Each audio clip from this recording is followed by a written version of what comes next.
অসময়ে কাঁকরোলের একই রকম সবজি খেতে কিন্তু আর এখন ভালো লাগে না। আর কাঁকরোলগুলো দেখবে হালকা করে বীজও হয়ে গেছে। তো আজ করব একটু অন্যরকমভাবে কাঁকরোল ভাপা। এটা খেতে অসম্ভব ভালো লাগে। আর নিরামিষ দিনে এইভাবে কিন্তু কাঁকরোল ভাপা করে খেতে পারো, আর কোনো কিছুই দরকার হবে না। তো আমি সুস্মিতা, আমার রান্নাঘরে তোমাদের সকলকেই স্বাগত। আর এখানে দেখো বেশ কয়েকটা আমি কাঁকরোল নিয়েছি। এই কাঁকরোলগুলোকে প্রথমে কেটে নেব। তো কাঁকরোলগুলোকে প্রথমে মাছ বরাবর কেটে নেওয়ার পরে তোমাদের দেখাচ্ছি। দেখো কাঁকরোলগুলো কিন্তু এরকম কচি নয়, ঠিক দেখো যে বললাম যে বীজ হয়ে গেছে, প্রত্যেকটা কাঁকরোলের এখন বীজ হয়ে গেছে। তো সেই জন্য কাঁকরোলগুলোকে একটু সরু সরু করে কেটে নেব, আর পাতলা পাতলা করে সরু সরু করে কেটে নেব। আর এইটা তোমাদের পছন্দ অনুযায়ী কাটতে পারো। তো আমি একটু সরু সরু করে কাটছি। একই রকমভাবে সবগুলো কাঁকরোল আমি কেটে নিচ্ছি। আর প্রত্যেকটা কাঁকরোলে দেখতে পাচ্ছি দেখো বীজ হয়ে গেছে। তো সবগুলো কাঁকরোল কাটা হয়ে গেছে। আর কাঁকরোলগুলো কাটার পরে বেশ ভালোভাবে ধুয়ে নিয়েছি। তো বেশ ভালোভাবে আমার ঠান্ডা লেগেছে, তো বলতে একটু অসুবিধা হচ্ছে। আর তোমাদের যদি একটু বুঝতে অসুবিধা হয় অবশ্যই কিন্তু কমেন্টে জানিও। আর যাই হোক, তো কাঁকরোলগুলো দেখো এদিকে কড়াইয়ে জল বসিয়ে দিয়েছি, একটু ভাপিয়ে নেব। একদম পুরোপুরি হাই ফ্লেমে এটাকে ভাপিয়ে নিতে হবে। খুব বেশি সেদ্ধ করা যাবে না, জাস্ট একটু ভাপিয়ে নেব। ভাপিয়ে এটাকে বেশ ভালোভাবে জলটাকে আমি ঝরিয়ে রাখবো। আর এটা যতক্ষণ না সেদ্ধ হচ্ছে, মানে ভাপানো হচ্ছে, ঠিক ততক্ষণ বেশ কিছু মশলা আমি পেস্ট করব, মানে বেটে নেব। তো এখানে নিয়েছি 4-5টা শুকনো লঙ্কা আর হাফ চামচ মতো গোটা জিরে। এটাকে আমি শিলনোড়াতে বেটে নিচ্ছি। আর এগুলো তোমরা চাইলে মিক্সিতেও করতে পারো, কিন্তু শিলনোড়ায় বাটা মশলায় দেখবে রান্নাটার টেস্টটাই কিন্তু অন্যরকম হয়। তো একটু চেষ্টা করবে যদি শিলনোড়াতে বাটতে পারো। সেই জন্য আমি এটা শিলনোড়াতেই বেটে নিচ্ছি। আর এদিকে দেখো শুকনো লঙ্কা আর জিরেটা একদম শিলনোড়াতে বাটা হয়ে গেছে, এটা সাইডে করে রাখছি। দিয়ে এখানে আরও কিছু মশলা আমি পেস্ট করব। প্রথমে এটাকে আমি শিলনোড়াতে এভাবে রেখে দিচ্ছি সাইডে। আর যে কিছু মশলা পেস্ট করব, তো এখানে দেখো যে সেটা হচ্ছে সর্ষে। এখানে আমি 1 চামচ মতো সাদা কালো সর্ষে আমার মেশানোই থাকে, সেটা আমি 1 চামচ মতো নিয়ে নিলাম। আর 1 চামচ মতো হচ্ছে নিয়েছি পোস্ত। আর এদিকে কয়েক টুকরো হচ্ছে নিচ্ছি নারকেল। এটা পুরোটাই অপশনাল, না চাইলে নাও দিতে পারো, কিন্তু যে কোনো ভাপার মধ্যে একটু নারকেল দিলে টেস্টটা কিন্তু দেখবে অন্যরকম হয়। তো এটাও আমি শিলনোড়াতেই বেটে নিচ্ছি। তোমরা হয়তো ভাবছো এটা শিলনোড়াতে মানে এটা তো মিক্সিতেই করা যেতে পারে। হ্যাঁ, অবশ্যই করা যেতে পারে, কিন্তু যেহেতু শিলনোড়াতে আমি লঙ্কাটাও বেটে নিলাম, সেই জন্য ভাবলাম শিলনোড়াতেই পুরো মশলাটাই পেস্ট করি।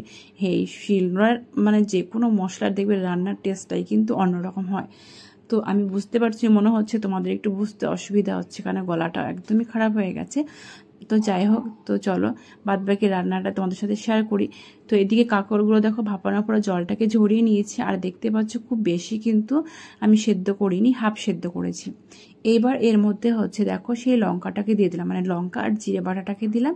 আর 2 টেবিল চামচ মতো হচ্ছে সর্ষে, পোস্ত আর নারকেল বাটাটাকেও দিলাম। আর 1 চামচ মতো কিন্তু হয়েছে ওই লঙ্কা বাটাটা।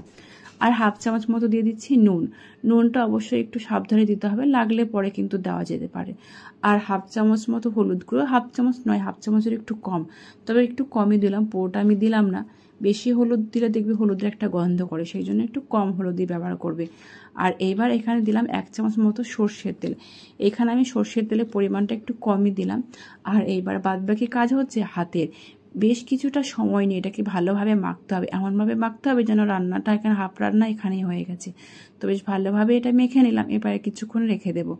আর এদিকে দেখো কড়াইয়ে আমি পরিমাণ মতো দিচ্ছি সর্ষের তেল। যখন আমি ম্যারিনেট করলাম কাঁকরোলগুলো মশলা দিয়ে, তখন ওই জন্য খুব বেশি আমি তেলটা ব্যবহার করিনি। কেন কি আমি তেলটা এখন দিয়ে দিলাম, 2 টেবিল চামচ মতো দিলাম। দিয়ে কালো জিরে ফোড়ন দিলাম। ফোড়নে দেওয়ার পরে কিছুক্ষণ ফোড়নটা একটু নাড়াচাড়া করে নেওয়ার পরে সেই ম্যারিনেট করা কাঁকরোলটাকে দিয়ে দিলাম। আর গ্যাসের ফ্লেমটা কিন্তু অবশ্যই লো টু মিডিয়ামে রাখবে। আর পুরো রান্নাটাই কিন্তু লো টু মিডিয়ামই হবে। বেশটা সময় ধরে, মানে 1 থেকে 2 মিনিট ধরে এটা বেশ ভালোভাবে নাড়াচাড়া করে নিলাম। আর এইবার দিয়ে দিলাম চিনি। চিনিটা হচ্ছে অবশ্যই দেওয়ার চেষ্টা করবে, চিনিটা দিলে কিন্তু দেখবে খুব সুন্দর একটা টেস্ট আসে। চিনিটা দিয়ে আরও কিছুক্ষণ ধরে বেশ ভালোভাবে একটু কষিয়ে নিলাম। বেশ ভালোভাবে কষিয়ে নেওয়ার পরে এবার এর মধ্যে হচ্ছে যে বাটিতে আমি ম্যারিনেট করে রেখেছিলাম কাঁকরোলটাকে, সেই বাটি ধুয়ে একটু হাফ কাপ মতো জল এখানে অ্যাড করে দিচ্ছি। খুব বেশি দিলাম না, হাফ কাপ মতো দিলাম। এবার বেশ ভালোভাবে একটু মিশিয়ে দিতে হবে। ভাপা তো সবসময় আমরা দেখবে বাটিতেই ভাপা করে থাকি, কিন্তু আমি যেহেতু এটা কাঁকরোলটা তো বাটিতে করলাম না, আর ওই জন্য আমি হাফ সেদ্ধ করে নিয়েছিলাম, আর ওই জন্য এটা কড়াইতেই করছি। যাই হোক, এটা ঢেকে একটা 3 মিনিট মতো রেখেছিলাম, আর দেখো রসটা একদমই টেনে গেছে, তেলটাও ছাড়তে শুরু করে দিয়েছে। ঠিক সেই পর্যায়ে কিন্তু এটাকে নামিয়ে নেবে, মানে ঢাকনাটা খুলে নেবে, নিয়ে আরও কিছুক্ষণ মতো একটু নাড়াচাড়া করে নেবো। আর কিছুক্ষণ নাড়াচাড়া করে নেওয়ার পরে এখানে আমি গরম জল দেবো 1 কাপ মতো। আর কাঁকরোলগুলো পুরোপুরি যেহেতু সেদ্ধ করিনি, হাফ সেদ্ধ করেছি, সেই জন্য জলটা কিন্তু অবশ্যই দিতে হবে শেষ পর্যায়ে, মানে লাস্টের দিকে। আর এই জলটা দেওয়ার পরে বেশ ভালোভাবে একটু মিশিয়ে নেব। এখানে চাইলে একটু চেরা কাঁচা লঙ্কা কিন্তু অ্যাড করতেই পারো। আর গ্যাসের ফ্লেমটা হাই করে এটাকে ফুটিয়ে নিতে হবে, মানে যতক্ষণ না বলক আসছে ঠিক ততক্ষণ পর্যন্ত। যখনই দেখবে বলক এসে গেছে তখনই এটা ঢাকা দেবো, আর ঢাকা দিয়ে গ্যাসের ফ্লেমটা সঙ্গে সঙ্গে পুরো লোতে করে দেবো। লোতে করে দিই এইভাবে এটা বেশ কিছুটা টাইম দেবো, 4 থেকে 5 মিনিট এটাকে একটু ভাপিয়ে নেব। যেহেতু ভাপা সেই জন্য একটু টাইম নিয়ে করতে হবে, যতক্ষণ না রসটা শুকোচ্ছে ঠিক ততক্ষণ পর্যন্ত। মানে পুরো রসটা শুকাবো না, একটু হালকা গামাখা ভাব কিন্তু থাকবে। 4-5 মিনিট পরে ঢাকনাটা খুলে তোমাদের দেখাচ্ছি, দেখো কতটা রস টেনে নিয়েছে। হালকা যে রসটা আছে এইটুকু কিন্তু থাকবে, নামানোর পরে কিন্তু দেখবে আরও টাইট হয়ে যাবে। তো সামান্য কাঁচা সর্ষের তেল দিলাম, শেষ পর্যায়ে একটু কাঁচা সর্ষের তেল দিলে কিন্তু টেস্টটা দেখবে একটু দ্বিগুণ বেড়ে যায়। যাই হোক, এই কাঁচা সর্ষের তেলটা দিয়ে আরও কিছুক্ষণ একটু মিশিয়ে নিলাম। মিশিয়ে নিলে আর গ্যাসের ফ্লেমটা বন্ধ করে দিয়েছি। এবার চলো তোমাদের এটা সার্ভ করে দেখাচ্ছি। আর দুপুরে গরম ভাতে জাস্ট অসাধারণ লাগে। একবার শেষ সময় এই কাঁকরোল ভাপা করে দেখো, খেতে খুবই ভালো লাগবে। ভিডিওটি ভালো লাগলে অবশ্যই লাইক কমেন্ট বেশি বেশি করে শেয়ার করে দিও। আর যদি নতুন বন্ধু হয়ে দেখো, সাবস্ক্রাইব করে পাশে থেকো।